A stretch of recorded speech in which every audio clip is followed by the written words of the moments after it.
The reason I wrote Rich Dad, Poor Dad was because I knew this time was coming. And we have, as a world, have never been here before. And so is it a spooky time? Damn yeah, it is probably the most dangerous time ever. There's nothing to compare it to because there's never been a world economy before. For example, 100 years ago, if there was a stock market crash in England, it didn't affect anybody. But now the US market goes down, the world goes down. So plus with social media and all this we're doing now, and so we've never been here before. And I'm excited about it because I make more money in crashes than I do when they go up. So, but for the average person, they'll get wiped out. I'm afraid at the worst, I hope I'm wrong, but I think we're heading for a global depression. How does this play out for the average worker, Robert, for the small business owner? I mean, what does the next 3 months look like? Because it doesn't look pretty. I mean, people are already being laid off, made redundant. Businesses there's no cash flow in most of these businesses. How does that play out? Well, let me give one more stat just to give you the size of it, okay? The national debt for World War II was $25 billion. Every day today, they're printing $125 billion. Every single day, that's like 5 World War IIs per day. They're printing so much money to keep this think of a hot air balloon with a tear in it. And they're doing desperately trying to fix this tear, but no matter how hard they try, the tear has gone beyond, it's coming down. So in financial terms, it's called our debt to GDP has now gone from 60 to 90 to 105, it's going to 120. We're bankrupt. And they're going to print more and more money, which means savers are losers, just as I predicted. Your money is going to be worthless in a few years. Wow. So my message is the same as some of your other guests. This is metamorphosis time. Financial education, in Rich Dad's terms, is really financial transformation. And the definition of metamorphosis is very important. Metamorphosis, the definition is the evolution or the transformation from an immature form to an adult form. An immature form to an adult form. Metamorphosis is the same as a caterpillar turning into a butterfly. And Fuller always said there's nothing to predict a butterfly inside a caterpillar. So everybody listening right now, if you're struggling financially, just think of yourself as a little caterpillar. And this crisis is your cocoon. The question is, what do you emerge as? Do you emerge as a victim? The world did it to me, and the capitalists are crook, and the rich are bastards, and all this stuff? Or do you say, oh, this is the best thing that ever happened to me? The same as my health. I am ground zero for the coronavirus. All that does is inspire me to get healthier. You're either going to get healthier and wealthier, or you're going to go bust. Your choice. It sits between your ears, your heart, your body, your mind, your spirit, your attitude. This could be the best thing that ever happened to you, physically, mentally, emotionally, spiritually, if you turn on to a butterfly, or somebody will step on you like a little worm. It's your choice. Now, if you're in trouble today, my message is not so kind. This is hard talk, not happy talk. The crisis is in your head. Now, that's the bad news. The good news, you can change the crisis by changing what's inside your head. And so I hate to brag, but I'm doing extremely well financially today because as I was warning everybody, this crisis was coming. But it would be irresponsible of me to warn people of the crisis and not personally make changes myself. So right. The good news is the crisis is in your head. The bad news is in your head. The most important thing you can have now is not job security, but meaningful work. So you and I don't need the money, but our work is meaningful. And it's our meaningful work that gets us through the hard times.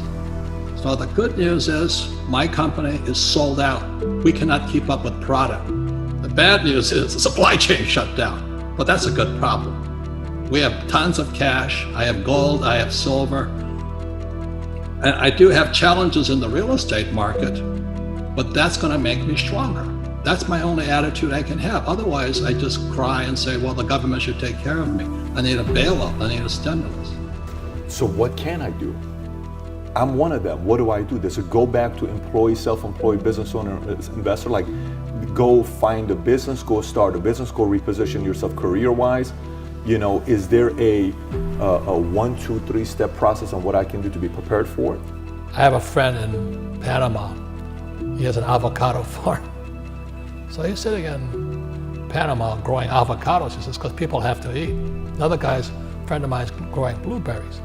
But another friend of mine, he moved up to, he was from Seattle, excuse me. He had a big house, his kids all moved out. So he converted the kids' bedrooms into 1-bedroom apartments. So he put a kitchen and he put a toilet inside his little bedrooms. And so he now rents out 4 bedrooms. He's making more money today than ever before because a lot of workers commute to Seattle. So they come in, they check in, they come in on Sunday night, they check out Friday afternoon. It's at a little house, he's making more money. So the point is, everybody can do something, but you got to figure out what you can do.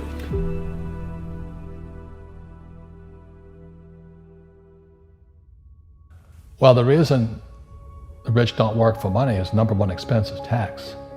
See, there's 3 kinds of income: earned, portfolio, passive. So earned income is if I get a job, that's earned income. If I'm a doctor or a programmer, that's earned income because I'm working for it.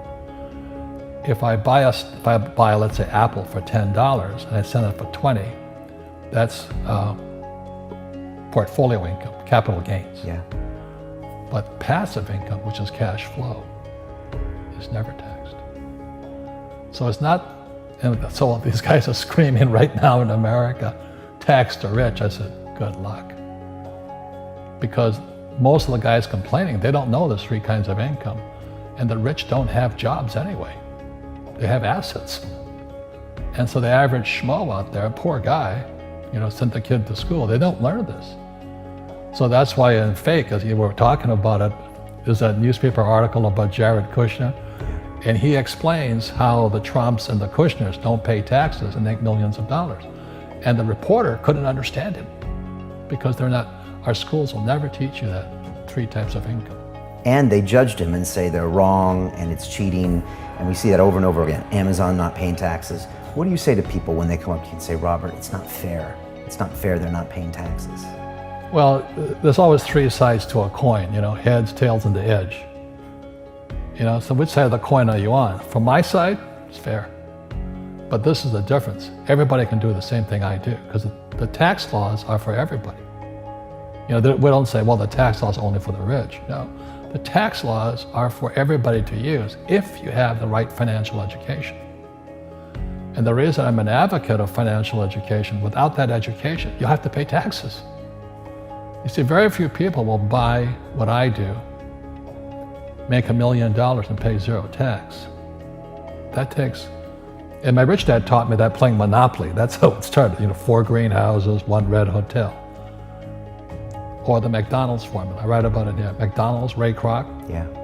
McDonald's is in the real estate business. So they sell hamburgers, but they buy real estate, so they pay no taxes. This guy Bezos, he's $16 billion. How much tax did they pay on that $16 billion? 0.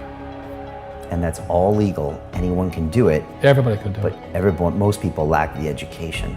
Correct. So Jared learned about money when he was a kid by watching his father, by watching these people invest in real estate, and said, wow, not only do you get to make the money, you get to keep the money. That's a big problem a lot of people don't understand. Look how much money I made, but how much did you keep?